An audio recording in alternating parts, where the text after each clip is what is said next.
एक दिन एक बच्चा बाप के कंधे पर खड़ा हो गया और बोला, देखो पापा, मैं आपसे बड़ा हो गया। बाप ने कहा, मेरा हाथ थामे रखना, नहीं तो छूट जाएगा, और अगर तू गिर गया तो तेरा सपना भी टूट जाएगा। तो शुरू करते हैं। आप इस कंटेंट को SVN 2020 स्पेशल कह सकते हैं, क्योंकि यह कंटेंट विशेष तौर पर उन नौजवान बच्चों के लिए है जिन्होंने अपने मन में भ्रम पाल लिया है।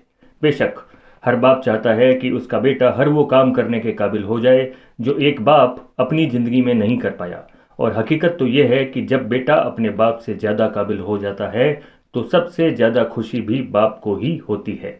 लेकिन एक सच यह भी है कि बेटे की काबिलियत का श्रेय डायरेक्ट या इनडायरेक्ट रूप से बाप का ही होता है।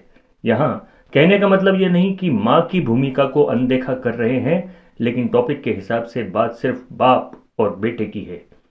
इस दुनिया में पिता ही वो शब्द है जो जीवन भर हमें सिर्फ देता है, बदले में हमसे उन्हें कुछ भी नहीं चाहिए। फिर भी जाने अनजाने में कई बेटे अपने पिता को कड़वा शब्द कह देते हैं, पलट कर जवाब दे देते हैं, उन्हें यह एहसास दिलाते हैं कि मैं खुद ये काम कर सकता हूँ।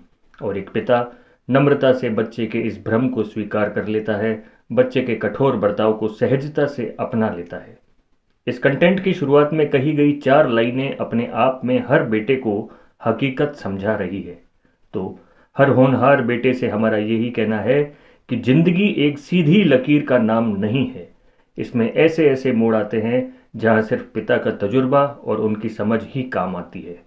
परम पिता हर जगह नहीं हो सकता, इसलिए उसने हर घर में एक पिता बनाया है।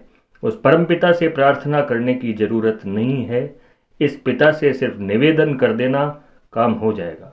SVN 2020 की तरफ से शत शत नमन है संसार के हर पिता को, क्योंकि पिता के बिना बहुत कुछ संभव नहीं होता, जीवन की शुरुआत से जीवन के अंत तक। Okay all of you, pack up.